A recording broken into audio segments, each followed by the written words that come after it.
everyone. I'm Dana Perino, along with Lisa Booth, Juan Williams, Brian Kilmeade, and Greg Gutfeld. It's 5 o'clock in New York City, and this is The Five.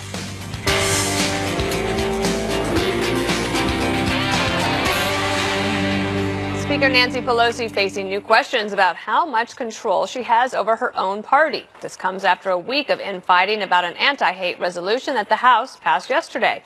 Some Democrats upset that the final measure did not mention Ilhan Omar by name following her recent comments that are being called anti-Semitic. In an apparent dig at the freshman lawmaker, a senior House Democrat telling Fox News, quote, "All of our problems are caused by 3 people." House Minority Leader Kevin McCarthy blasting Pelosi for failing to rein in her new members. You need to mark it as the moment that the new Democrat socialist wing of the party overtook their own leadership. The socialist grip could not be tighter. This isn't the Democratic Party that we've come to know. The transition is now complete. That the Democrat socialist wing of the party controls their own leadership. It's interesting, Brian, that Nancy Pelosi really owes her speakership not to these new firebrands, the freshmen that are making all the noise in the news, but to the moderates that won in swing districts and beat those Republicans that were having a tough time. But now it's like the only one that can get attention are the freshman members that are making a lot of noise. It's unbelievable because in the beginning it was like, look how powerful she is. Look at what command she has. And look at how Paul Ryan dropped the ball. And then they thought, wow, is she going to be able to go to the middle to make sure those moderates keep those seats? And now the story is, how did she get this so out of control where it needed 48 hours just to have a resolution that would say anti-Semitism is wrong? Now we had a resolution that said everything we learned in first grade still holds. Don't be mean to people. And now we have a situation where they actually told us, did these freshmen, this Minnesota freshman in particular, Omar, when she came out and said, oh, by the way, I'm going to need you to change the rules because I'm going to be wearing this headdress. 181 years, no one was allowed to wear anything on their heads. Now they can. Then they go out and go, Lindsey Graham is compromised. I thought to myself, what's going on here? And then we find out about all these other past tweets and her apologies and backtracking. And then you see a situation where no one can rein them in. I thought she chose in the beginning not to. Now I realize she can't. Yeah, Lisa, has it gotten away from them? Like this is like basically a defining moment, or do you think that now that they've gotten past this week that they can pull things back together? Well, I don't think they've really gone past it because the resolution was a joke, right? And even Democrats criticized it, like Representative Deutsch, who is a Jewish Democrat member of Congress, called his party out for failing to specifically just address the anti-Semitism. But to your point earlier, Nancy Pelosi is facing this big challenge because there's no doubt that the party is veering towards the left. You look at something like Medicare for All, which Bernie Sanders introduced during the 2016 election, that was once considered outside of the mainstream. Now it's a mainstream part of the Democratic Party. And you see the front runners for the 2020 presidential election embracing it. It's almost a litmus test. You look at things like the Green New Deal. You look at extreme stances on abortion. So the party is certainly going to the left. And the problem for Democrats, which you pointed out, Dana, is a lot of these moderate Democrat members who represent Republican-leading districts who could be in jeopardy in 2020, and also alienating independent voters heading into 2020, and also some of these Rust Belt states and critical states that Democrats need to win. But even Nancy Pelosi won. She has tapped the brakes on impeachment, on Medicare for All, and on the Green New Deal. She's basically kind of dismissed all of them in public comments, and yet it is what's getting all the attention. Well, I think that's the media, but, I think that's a legitimate thing because this is the controversy. This is what people are talking about. To my mind, the big slip up here is that otherwise we'd be discussing things like the Republican revolt against the president on the emergency claim for the border, or we'd be talking about the Democratic bill H.R. 1, which tries to lay out new rules with regard to ethics and campaigns and voting. So essentially, they have run over what Pelosi wanted to be the message at this time.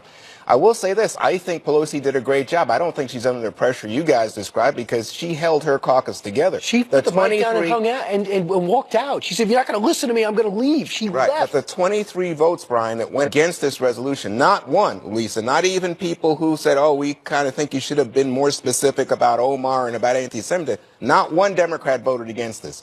The party held together, and for her, that's a major triumph because if they had split, just like we're talking about the dissension within the ranks, we would really be focused on people, especially if a Jewish member had voted against this resolution. Let's get Greg in here. Oh, no, thank you. I'll stay out of it for now. I'm looking forward to the Michael Jackson segment. Hey, no, I got to tell you one thing about Omar. no one is safe, right? She just today slammed former the president. sound. Oh, you have the sound? Go for it. Let's listen to it. As a quote, sorry. Well, then I will do it. In your voice. No, I'm not Dana's going to try to do it in her voice. All right. Omar says the hope and change offered by Barack Obama was a mirage, recalling the caging of kids at the U.S. border and the joining of countries around the world on Obama's watch. She argues that the Democratic president operated within the same fundamentally broken framework as his Republican successor and said, "We can't be only upset with Trump. His policies are bad, but many of the people who came before him also had really bad policies. They were just more polished than he was," Omar says. All right, so back to what I was saying. Michael Jackson. Like, no one is safe, including President Obama. She slammed President Obama. Doesn't she know that is our job? What are you? There's turf in this place, and she's coming in on our turf. Look, this is what they did which was hilarious and clever, what the Democrats did, okay? She does something wrong. She has a litany of anti-Semitic slurs. Instead of acknowledging it and putting her name up there like Republicans did with Steve King, they threw it into a bucket of other wrongs, which dilutes the actual condemnation. I think we know that that's the obvious strategy by inserting it with other kinds of hate crimes and hate thoughts and so on and so on. So she kind of it's like taking a bruised apple at a farmer's market and putting it in a pile of other bruised apples. They all look the same. That's what they tried to do. Nobody likes a bruised apple. But see, I don't think that's clever. I think it's a win for her. No. I just think it's a flat-out win for her. No, I'll tell you why it's clever. It's clever because then you have the Republicans saying, okay, now they can point to you and go, you Republicans didn't vote for an anti-hate bill. You must really be haters. So it was it was jujitsu. Is that what it is? But here's the thing that I find interesting. It's amazing how traditionally liberal the right is now and how right-wing, old-school right-wing the left is, because you have Republicans condemning anti-Semitism, fighting for free speech on campus, peace talks in North Korea. Meanwhile, the Dems can't agree on anti-Semitism. They want a Cold War with Russia again, North Korea and the Saudis, and they want to shut down dialogue on campus. We have a totally flip-flop world. Yeah, especially when you are going after Obama or defending Obama.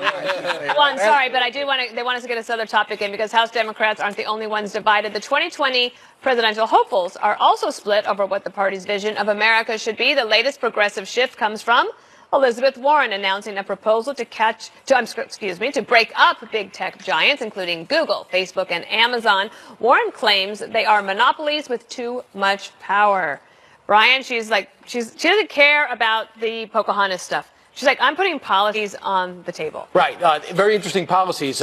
Break up successful companies and make sure they're not successful. I don't know what she's going to go on legally to break up Google because there is Bing. We don't use it. There is Yahoo. They're just not as good. So I don't know. Take the most successful thing about America and then destroy it.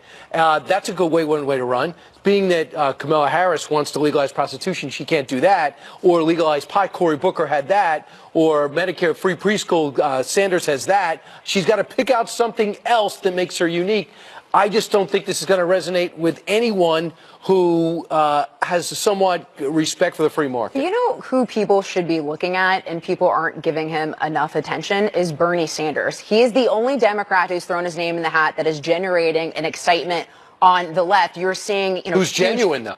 Well, exactly. And unlike all these other people, he comes across as authentic as well. And I think when you have such a crowded primary field, unique situations happen. I think there's very much a plausible situation where Bernie Sanders is the one that emerges as the front runner in the Democratic Party. Greg, does she get any credit for doing something that no one else has done? When she's like, here are specific policy proposals I'm putting forward. I just don't. You know what? She's all about co-opting someone else's character. First it was Cherokee, now it's AOC. I think that she is trying to be AOC. That's funny because she was in Long Island City today making this announcement. Interesting. That is funny. Here's the thing about this. I'm going to get me a beer. And thanking her husband for being in their house. Where is he supposed to be? Juan have a last house. No, I just think it's very difficult for the Democrats because initially they were very pro these high-tech firms because the high-tech firms give a lot of money to the Democrats, very supportive. But you know what? When it comes to issues, and we've seen this week with Facebook, they're looking at the privacy rules. They're trying to revamp, especially after 2016. Yeah, they know it's coming. Yeah, we'll have There's a 9 companies tremendous. who don't want to show And so privacy. I think you're wrong, Brian. I think there are lots of people in this country who say you've got to regulate.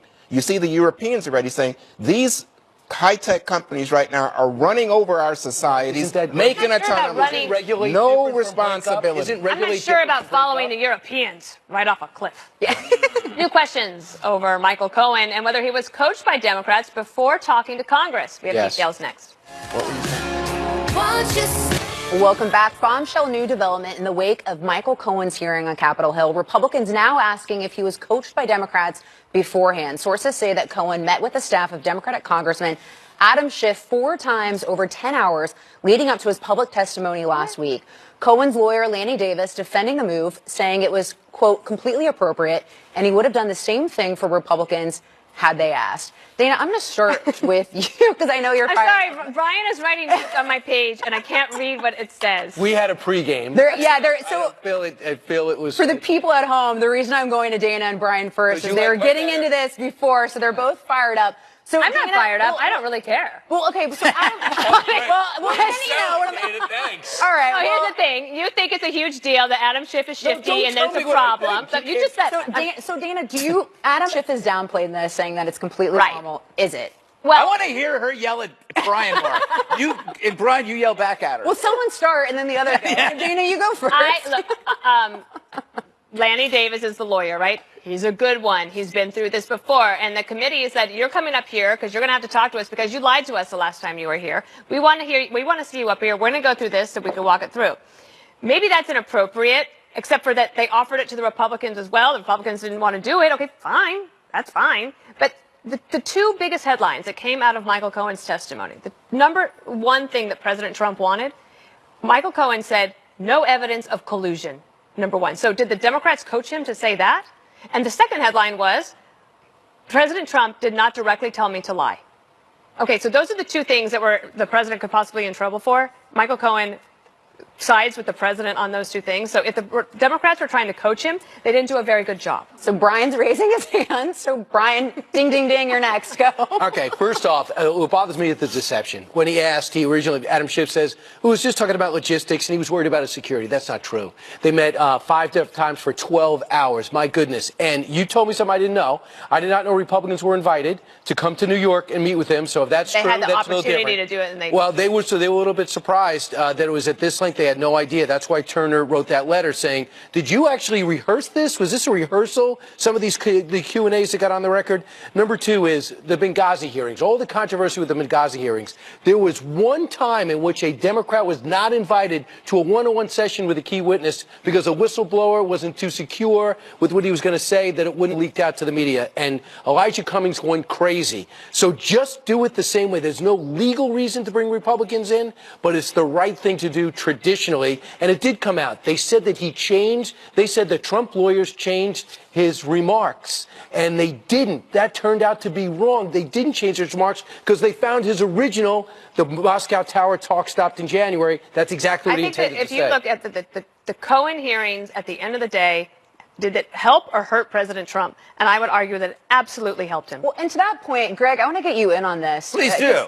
To the point that Dana just made, does it help? I wasn't listening. Oh, well, that does not help. You're not interested. You're not listening. Yeah, What's you going wanted on me with to this yell show? it. I'm How do you kidding. get I'm the ratings joking. you get? I'm joking Does because it- we're real. it Unlike help? your crazy show in the morning. You don't even know they're on in the morning. You're sleeping till noon. Does it help order in the court? Does it help anyone to embrace Michael Cohen? Because if No, he's quite No. crazy.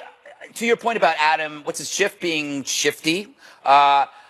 I don't think people keep saying he's like Joe McCarthy, right? He's on this witch hunt. That's what the Republicans compare. He's more, in my opinion, like Charlie McCarthy, in that he's a doll on strings, and the strings are pulled by an activist media. He's doing all of this because he's being rewarded with the spotlight. He's so wooden and stiff. He makes John Kerry look like a gummy worm. But he's like he is in control of the media, and as long as the media is chasing this, he'll keep chasing them. Well, and Well, I gotta say, I gotta introduce you to Devin Nunes, because if you think know of him. a He's a nice guy fella. who was We play playing in the racquetball. media and absolutely a stooge for President Trump, guess what? That was Devin Nunes when he was in charge of House Intel. So I mean, I don't see But how Juan, that's. can I- And let me just finish. But- And I think that when you stop and review the idea that this is a witness who had lied to them in 17 to the Congress, the idea that they would say, well, we want to review what you're going to talk about. We want to know what you have knowledge of so that we can prepare going over things like catch and kill stories with the National Enquirer, exactly what was the But Juan, does relationship it help? with David So Pecker. David Axelrod put out a tweet in response to the House Judiciary Committee's sweeping document request from 81 people saying that this plays into President Trump's witch hunt narrative, doesn't it? No, it plays into Why a not? media narrative that tries to say it because the Congress has a legitimate oversight. But all role, these people have and they already should been be part of asked. Mueller's No, investigation. this is, The this House is and a Senate have both distortion. done, I'm so sorry that David Axelrod bought into this distortion because you want Congress to ascertain the facts before bringing any charges or going after impeachment. They aren't doing that. Isn't it They're redundant, gathering though? facts. That's their legitimate role. But isn't it redundant, though, when Mueller has already been doing this investigation since 2017? No, it's not. You've got both We the House don't and even know Senate what's in the committees Mueller investigating. report. So, I mean, let's assume that Mueller comes up with nothing. Did you They're guys not hear that redundant. Jesse Smollett got indicted Right. on 16 felony counts? We should do that story. Well, Yeah. funny you say that, because breaking Twice news that. out of Chicago, as Greg just said, there's more legal trouble for Jesse Smollett. We have the latest coming up ahead on The Five. Plus, the fallout intensifies over that explosive new documentary about Michael Jackson. All of those details when we return. Stay tuned. Stay with me, 'cause you're all I need. HBO's controversial documentary Leaving Neverland, prompting new questions about Michael Jackson's legacy. And now, more outlets distancing themselves from the world's biggest pop star. The Simpsons announced they're pulling an episode featuring Jackson's voice after the documentary alleged the late singer sexually abused 2 children. All of this comes after several radio stations across the world have decided to stop playing Jackson's music. And one of the singer's biggest defenders now pulling back his support. Longtime friend to Michael Jackson, actor Corey Feldman, saying this. I don't want to be perceived as I'm here to defend Michael, because I can no longer do that. I cannot, in good consciousness, defend anyone who's being accused of such horrendous crimes. But at the same time, I'm also not here to judge him, because, again, he didn't do those things to me, and that was not my experience. Well, so this is a kind of a telling moment. So we have The Simpsons pulling an episode with Michael Jackson's voice in it. We have a Canadian radio station and several other radio stations around the world pulling his music. A statue in Manchester, England being pulled down. The estate, the Michael Jackson estate, now dropping this concert film that they were going to run and ending a Broadway musical that was going to be on display in Chicago. Lisa, why now? Because we knew so much of this. Right. Isn't that sort of pathetic that it's taken this long for there to be this kind of response to Michael Jackson? I mean, you can go back in 1993 where he faced a police investigation, reached a settlement with a young child and their family for $23 million. You have his sister, LaToya Jackson, in 1993 telling MTV, basically accusing her brother of being a pedophile, saying, what business does a 35-year-old man have having little boys stay with him for 30 days, right? So this information we have known. There was, again, another documentary in 2003 by Martin Bashir talking about all of this, a 12-year-old cancer victim saying that Michael Jackson told him, if you love me, you'll spend the night in my bed. So why now? It's pathetic that it's taken this long. And I think the reason is because we put celebrities on such a pedestal that we basically let them get away with so much when this has been in her face and all clear for so long. So, Greg, one of the Simpsons people was asked, why are you pulling this now? Because you knew just what Lisa's talking about. And the answer was, but he was acquitted in 2005, although he had settled one case back in 1993. To me, a lot of this stuff is very easy virtue signaling. I don't think it's that impressive. When you reduce the supply of something, what happens? You have scarcity. That increases the value. So hold on to your Michael Jackson records. The big question that they're talking about, okay, a radio station will say we're no longer going to play his music. It's about who sells the music. Will they actually stop selling the music? You can still, go see Roman Polanski movies. You can see Charlie Chaplin movies if you want. There are a lot of artists spanning across the history of art in paint, in poetry, in acting who are profound scoundrels. And we still listen to them. We still enjoy their music. There's an interesting point that Eric Weinstein makes. The radio stations banning Jackson should actually shut down because the inventor of the radio, Marconi, was a fascist supporter of Mussolini. So if you're going to take virtue signaling to the ultimate level, you will have nothing left to listen to. You will have nothing left to watch. So I think that when the rubber hits the road is, will you sell that thing? Right. Not removing something from The Simpsons because you're not losing any money. Will you sell that album? Well, And Dana, that's the same just with to Harvey that point. Weinstein. Yeah. Dana, let's go to that point. I have a good point. If you have music that you know was produced by, in this case, an alleged pedophile, and are you going to associate his reprehensible actions with Billie Jean? Well, I got to say, when I first heard that the BBC had decided, I think they were the first ones to say, okay, we're never going to play Michael Jackson music on any BBC radio program. And I asked Peter, of course, British, and he said, that's exactly what the BBC does. They overreact. I think that your point is a good one, which is that we still see those movies. You know, the music is going to be there. People, I don't understand why it's happening now. And it's fascinating how documentaries are driving decision-making like this. Like, this is a lot. But, like, on Harvey Weinstein, nobody's suggesting that those movies... Shakespeare in Love. Was that still... I mean, people still go to that movie. Right, and I'm sure that the actors in that movie don't want it to stop. Yeah. So Brian Paris Jackson, his daughter... Feel bad for her. Well, she just says, chill out. What are you guys getting yourself all uptight about? Reacting with a calm mind usually is more logical than acting without a rage. It feels better to mellow out, smoke weed, and Wow. think about the bigger picture. Chillax my dudes. I think she's in trouble. That is a cry for help, number one. Here's the problem. Michael Jackson's really not my speed, but I can understand he's mostly considered great. And the problem is his music is so good. How are you going to walk away from it for generations? There are also the people... So whether you like it or not matters.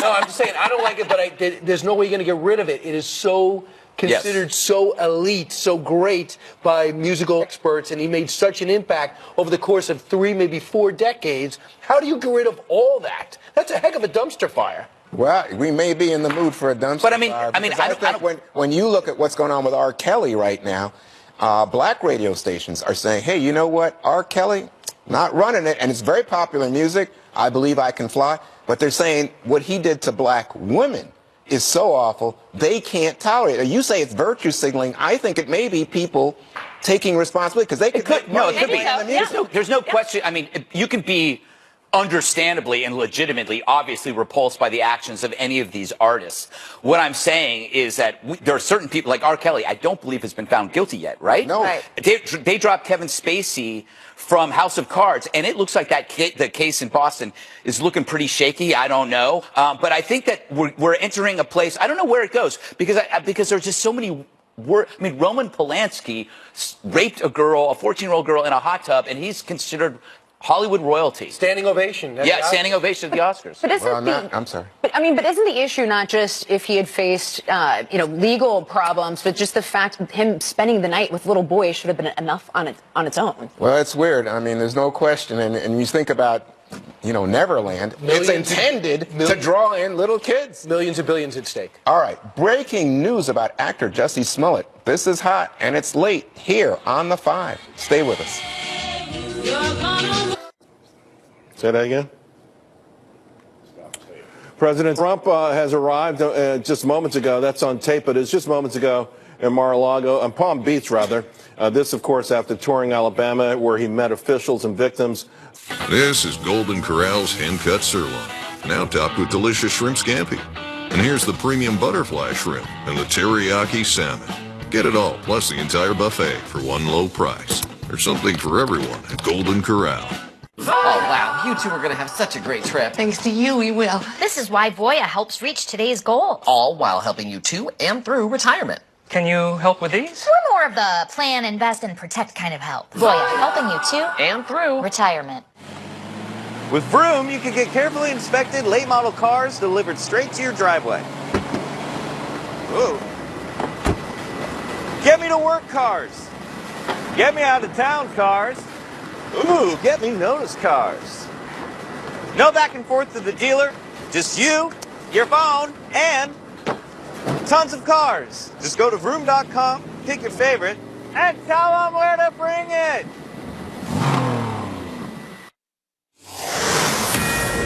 Republican Congressman Mike Turner slamming House Intelligence Chairman Adam Schiff for reportedly having his staff meet 4 times with Michael Cohen prior to his congressional testimony. Former federal prosecutor Doug Burns joins us now. Doug, it just, again, from the outside looking in, we're getting a civics lesson through all of this. We are. We're not liking what we're learning. Is this kosher in your mind?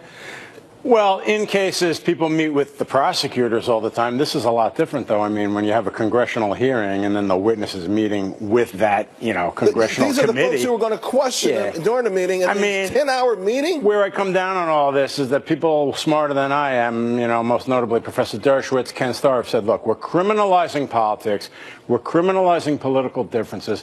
We're weaponizing criminal law. Real crime is narcotics dealing, organized crime, murder, okay? And here, this one lied. It's like a schoolyard. No, he lied. Right. He lied. And it's crazy. But to your question, look, it is untoward, yes. But these sessions, again, ostensibly, heretofore, were always designed, we thought, to seek truth, to seek answers. Instead, if it turns out that it was all a coordinated rehearsal, then it makes a mockery of Congress and it makes a mockery of the system. Mayor Giuliani famously said the truth isn't the truth. Everybody was foaming at the mouth, going crazy. How could he say that? He's 100% right, okay? And what we mean by that is you go into these meetings and there are subtle, insinuations. Maybe it happened that way, didn't it? You're sure it wasn't this way, didn't it? So to your point, yes.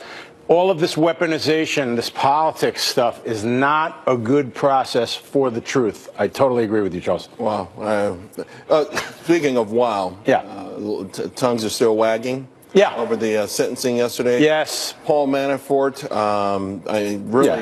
A lot of people really were just caught completely off guard. Although I will say we had a guest on last night, Gene Rossi, I saw that, who said it would be a low sentence, and he gave some pretty interesting reasons for it. And yet today it's being characterized as misjustice. No. But let me clear up a couple of things. I watched people go on television left and right saying, "quote He's going to be in prison for decades. It's a life sentence." And I was saying to myself, these people don't know what they're talking about, because what happens is the government telling little tales out of school. When you go to trial, the pre-sentence reports tend to be much, much higher than if you plead guilty, even though it's the same case. That's a little dark secret about penalizing for somebody for going to trial. Had Paul Manafort pled guilty, everybody would have said, oh, it's 8 to 9 years. On the same facts, okay? A little dark secret. So the point is, I knew for sure that the judge was not going to give him 20 years. That was maybe 47 months. That was 5% out of 100. 47 months, but there's a follow-up point real quick, was 15% out of 100. The other 80% was 6 to 9 years, 7 to 10 years. That's what all my friends, all the experts were telling me, and I agreed with that. Now, the point is, though, this is a little bit of a head fake, because next Wednesday, Judge Jackson in the District of Columbia sentences him. The sentence she imposed by law is consecutive unless she determines that she wants to make it concurrent. I'm still trying to handicap, I'm not there yet, what I think she's going to do. But the point is, if she gives him 47 months hypothetically and runs it consecutive, then he ends up with like an 8-year sentence. All right, Doug, thank you very, very much. My pleasure. Coming up next. I thought yesterday's vote by the House was disgraceful. President Trump arriving a short while ago in Florida. He was in Alabama earlier today, visiting the victims of a tornado that killed 23 people this past Sunday. Jonathan Series in Lee County, Alabama, with the details on the president's visit. Jonathan. Hi, Charles. The president and first lady started with a helicopter tour, getting a bird's eye view of just the scope of the massive amounts of damage here in Lee County, Alabama. They then landed and took a walking tour of one of the neighborhoods that suffered some of the worst devastation. There they met with families who lost loved ones in Sunday's tornado. They include the family of Sheila Creech and Marshall Lynn Grimes, a couple who died in the storm. Mr. Grimes' 10-year-old daughter remains hospitalized hospitalized. In fact, she was not well enough to go to the parents' funeral. And the daughter's friend, 10-year-old Taylor Thornton, who was over for a visit at the time, died in the storm. Family and friends held a funeral service for Taylor this morning. After touring the devastation, President Trump visited a church that's serving as a staging area for relief efforts. There he met with volunteers and first responders and thanked them for all their hard work during the hours and days following the tornado. He also praised Alabama Governor Kay Ivey for her handling of the disaster. Now let's go to a live shot that we have from the town of Smith Station. That's about 20 miles away from where I'm standing. You can see recovery efforts are well underway. The president's visit is receiving praise even from the other side of the aisle. Alabama Senator Doug Jones, a Democrat, says such visits have a way of connecting Washington politicians with communities in need on a much more intimate and enduring level. And now coming back to our live location here in Beauregard, Alabama, look at all of this debris on the ground and up in the trees. That's a concern as we go into the weekend because, Charles, more severe weather is forecast for Alabama. The worst storms are expected to pass to the north of us, but with all this debris on the ground, even moderate winds could scatter it, and the concern is that will slow down some of the recovery efforts. Charles, back to you. Thank you very much, Jonathan. Now to an official who met with President Trump in Alabama today. Joining us on the phone, the mayor of Opelika, Alabama, Gary Fuller. Mayor, thanks for joining us. Charles, my pleasure to be with you. Thank you. First, before we talk about your visit today, give us an update on your town. I know you've got about 30,000 folks there. How devastating was it, and where are you now? Well, thank goodness, Charles, it did not touch Opelika. We're about 13 miles from the community of Beauregard. So the storm was south of Opelika and Auburn. And, of course, because of the density of the population here or in Auburn would have really been, I mean, it's bad enough as it is with 23 lives lost, but it would have been really a terrible, terrible thing had it moved several miles north. But, you know, the cleanup continues. We were very grateful to have the president and first lady with us today, and I think they met some folks that are strong and will rebuild that community, not only in Beauregard, but in Smith Station. Mayor, talk to us more about the president, just how important it is, how critical is it for him and the first lady to be there, and how it can lift the spirits of the folks there. Well, I think all of us were greatly encouraged by the fact that he would take time to come here and to be with those folks that have been harmed, and some of them lost everything, including family members. But it's a great encouragement for us. And then, of course, you know, the president has many fans in the state of Alabama, and certainly here in Lee County. I think he probably carried Lee County in a big way back in the last election. So he was among friends, not all of them friends, but mostly friends. Yeah. And, of course, Senator Jones, who is our junior U.S. senator, is a Democrat. But Senator Jones was here and had a chance to visit with him. And, of course, it's great to see everybody working for a common goal, and that's to get that community rebuilt and to get it cleaned up. Yes, and Senator Jones is a good man. You mentioned a common goal. I know there's been some relief efforts, and there's a relief drive going on. How's that coming along? It's almost overwhelming, Charles. The outpouring of love and prayers and contributions. In fact, a couple of days ago, all of the agencies said, please don't bring any more food or bottled water or blankets or clothes. Right. We may need those later. Right. Right now, if you want to do something, give money. And there's a number of organizations, including the Red Cross, the Lee County United Way, that are all involved, and then the East Alabama Medical Center Foundation, right, is involved with the Porch Band of Creek Indians to pay for the burial of all of those deceased. We've got less than 30 seconds, but I have to give you a shout out in the midst of all of this. You secured a pretty good deal for your town, almost $6 million deal with an Indian automobile manufacturer. Just quickly, talk to us, because there's a theme in this country about businesses coming to America. Charles, we think everything starts with good paying jobs. My friend Al Cook taught me that. And these folks, Young Scion Automotive, that made the great decision to locate here, going to employ 150 people within 3 years. Good jobs, good pay, that's good for everybody. It is. Be safe, and we really appreciate you taking the time out, Mayor Gary Fuller. Thank you so much, Charles. More right after this. President Trump slamming House Democrats and their anti-hate resolution. This coming after Minnesota freshman Ilhan Omar was accused of anti-Semitic remarks. But Congresswoman Omar was not named in the resolution. So is this an issue that's going to stay with Democrats for a while? Let's talk to Washington Examiner's Kelly-Jane Torrance. Kelly-Jane, what are your thoughts here? I do think it's going to stay with Democrats for a while, Charles. You know, this resolution, I think, was just completely pointless. It's not even that it didn't name Ilhan Omar, which was bad enough, but they actually completely changed the resolution. The original resolution condemned anti-Semitism, and it actually had a little about the history of anti-Semitism and why it is such a problem. Well, they totally watered it down. As James Clyburn of South Carolina said, we need to have an anti-Semitism, Islamophobia, racism, all that stuff. It's mind-boggling. And, you know, Ilhan Omar was saying that she thinks that people are attacking her because she's Muslim. Now, they're not. They're worried about her because she's made anti-Semitic remarks. Right. But by putting Islamophobia and other things in there, Democrats are making it look like they think she is right. Well, to your point, President Trump saying Democrats are now the anti-Israel, anti-Jewish party, to which Senator Schumer just releasing a tweet. And I want to share it with the audience.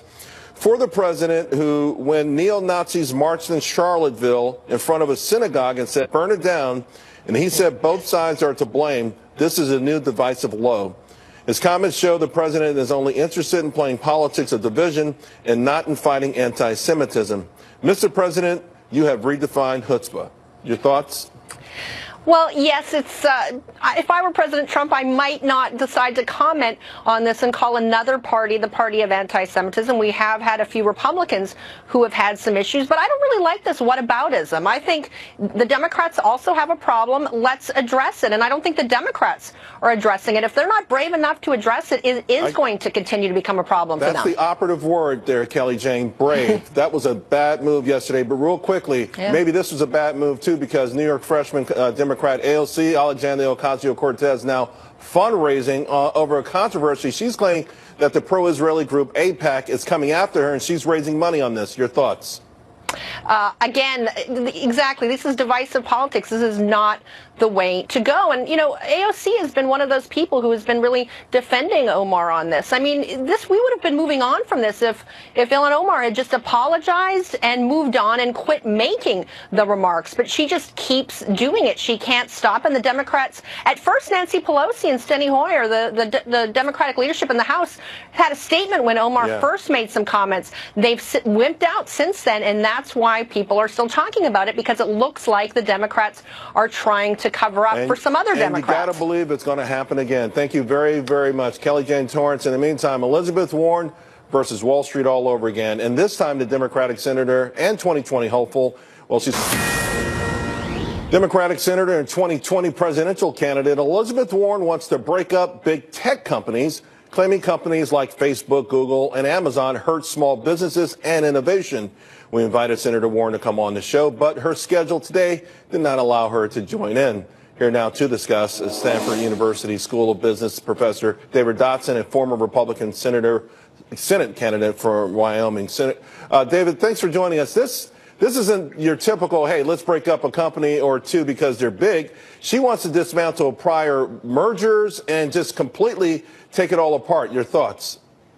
Oh, it's naively mind-boggling what she's suggesting. You know, I don't know whether this is just a continuation of this kind of democratic economic nanny state that is being promoted increasingly by the fringes of the Democratic Party, or it's just a political stunt where she's seen three big juicy targets and she could take sort of a populist stand against these three companies. Look, these companies only have two things in common.